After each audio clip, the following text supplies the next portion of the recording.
Hoje a igreja, de uma maneira especial, irmãos, celebra esta festa da exaltação da Santa Cruz. Esta festa começou nos anos 300, por aí 300 e pouco, quando a mãe de Constantino, Santa Helena, indo a Jerusalém e encontrando as cruzes, e encontraram 3 cruzes, e como que eles definiram a que era de Jesus? Houve um milagre, um paralítico que tocou numa cruz e começou a andar. E por isso ela pediu para construir uma basílica, aonde está hoje o Santo Gólgota, onde foi Cristo crucificado. E a partir disto, a inauguração desta igreja foi exatamente no dia 14 de setembro. Mas tudo isto tem um significado muito importante para todos nós, né? Toda a Eucaristia que nós celebramos, irmãos, é claro que celebrar a exaltação da Santa Cruz não é exaltar o flagelo da cruz. É verdade que a cruz era o pior suplício que poderia ser dirigido a uma pessoa humana. Mas Deus fez desta cruz o sinal de salvação para a humanidade inteira. De modo que celebrar a cruz, celebrar a entrega de Jesus, né, esta entrega que trouxe para cada um de nós, né, o antídoto contra o veneno do pecado, o veneno do mal. E todas as vezes que nós celebramos a Eucaristia, é na Eucaristia que nós fazemos presente este mistério.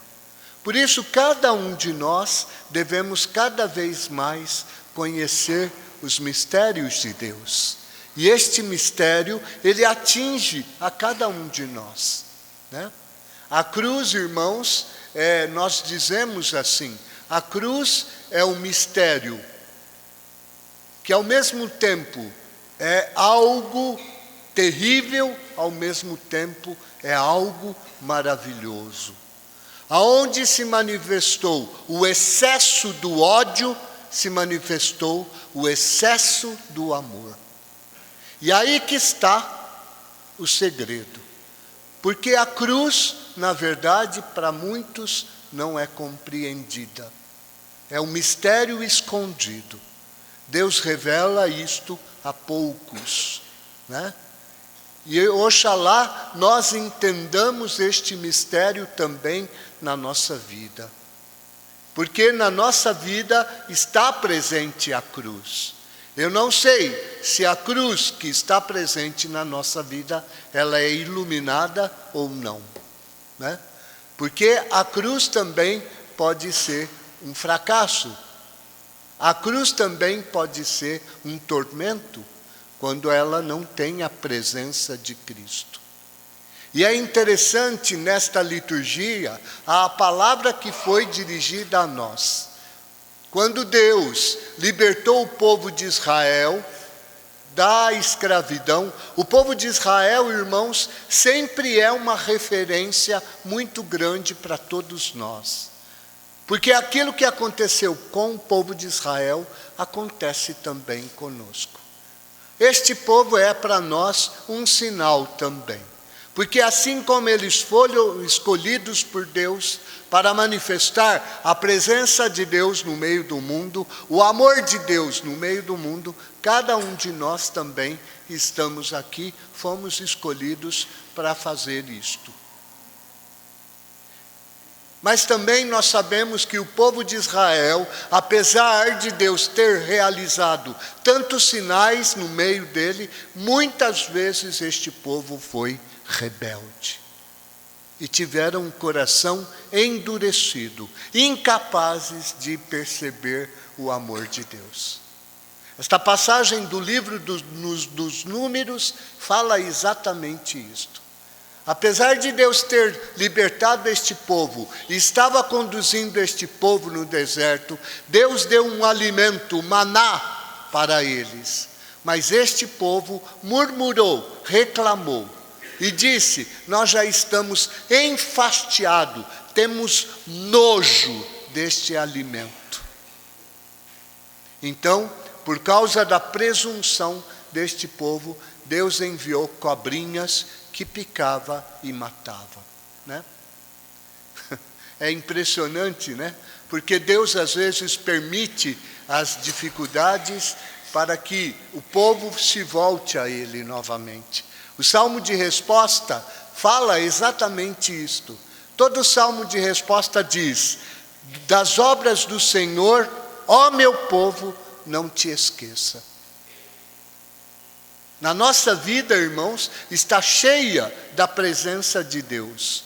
Existem muitos momentos que Deus colocou o dedo na nossa vida. E será que nós reconhecemos esta presença de Deus? E quando nós somos provados, será que percebemos que Deus está presente? E é aí que está a situação. Porque muitas vezes, diante das dificuldades, diante dos sofrimentos, diante das tribulações, nós também, assim como o povo, murmuramos.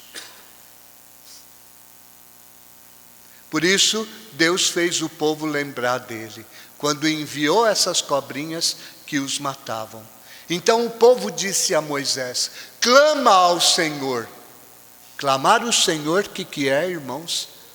Se voltar a Deus, rezar a Deus. E Moisés clamou ao Senhor.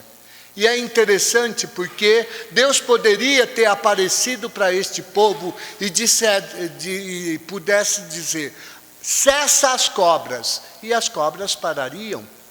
Deus é o Senhor de todas as coisas. Mas Deus não fez desse jeito. Pelo contrário, Deus pediu para Moisés colocar numa haste uma serpente de bronze. E todo aquele que olhasse para a serpente seria curado. E acontecia exatamente isto. Quando o povo era picado pela cobra, olhando para a serpente, né?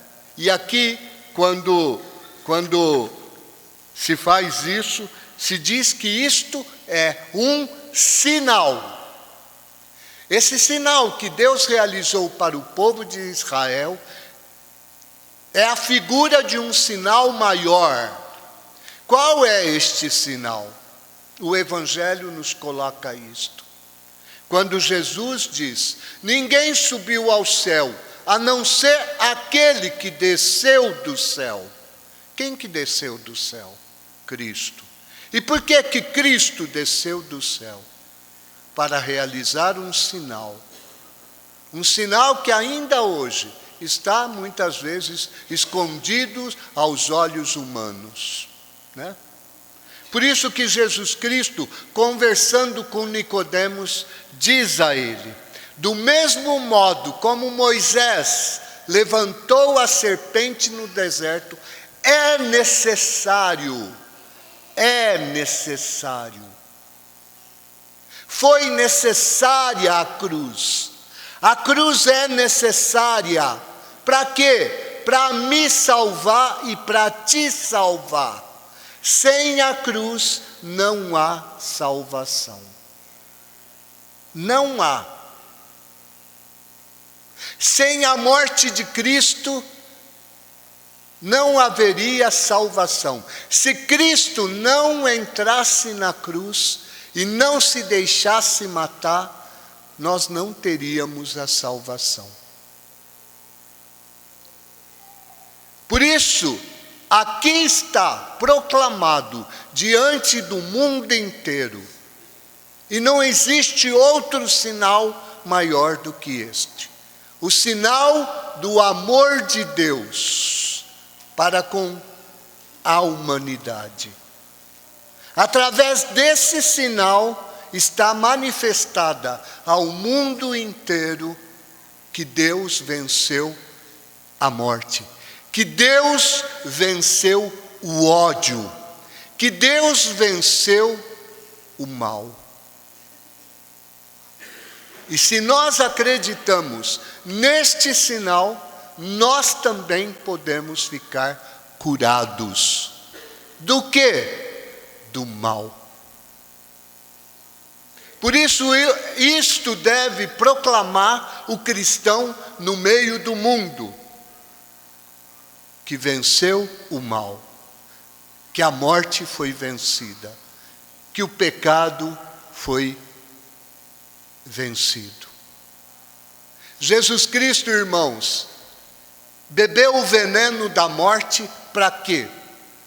Para que através desse veneno ele pudesse arrumar o antídoto para libertar a humanidade do pecado e da morte. Quem crê nisso tem a vida eterna. Quem não crê. Por isso que esse sinal foi colocado aqui e é sempre o sinal da Eucaristia. Porque todas as vezes que celebramos a Eucaristia, é exatamente isto que celebramos. Jesus que se entrega por amor a cada um de nós. Por isso fala o Evangelho, termina o Evangelho dizendo, né? Pois Deus amou tanto o mundo que enviou o seu Filho unigênito, para que não morra todo aquele que nele crê, mas tenha a vida eterna. De fato, Deus não enviou o seu Filho ao mundo para julgar o mundo. Deus não julga, mas Deus salva, Deus liberta. E apesar da dureza, apesar das vezes não entendermos isto, né, Deus continua nos amando. Aqui está, de fato, a manifestação do maior amor de Deus para com a humanidade, né? Por isso, hoje, cada um de nós, irmãos, somos chamados também, né, como Cristo, a manifestar esse amor ao mundo. Cristo, a última palavra de Jesus Cristo na cruz foi o quê? Pai, em tuas mãos entrego o meu espírito. Quando Jesus faz isto, ele quer dizer para cada um de nós que tudo aquilo que Deus fez não é mal. Tudo que Deus fez é bom. E isso é importante que nós também analisemos na nossa vida. Tudo na tua vida não é por acaso. Tudo que Deus permite na tua vida é para o teu bem. Até as situações que nós não entendemos. Até os sofrimentos. Até o câncer. Até a doença. Até a dificuldade. Até o sofrimento. É difícil ver Deus no sofrimento. É difícil. Mas Ele está aqui. Deus veio ao mundo para salvar o mundo. E Ele salvou o mundo de uma maneira que o mundo talvez não entenda. Que é entregando. Esvaziou-se de si mesmo. Como diz São Paulo na carta aos Filipenses. E assumiu a condição de escravo. E humilhou-se até o fim. Por isso, irmãos, que esse sinal do amor de Deus possa, de fato, cada dia, curar a nossa incredulidade e fazer de nós também testemunhas deste amor.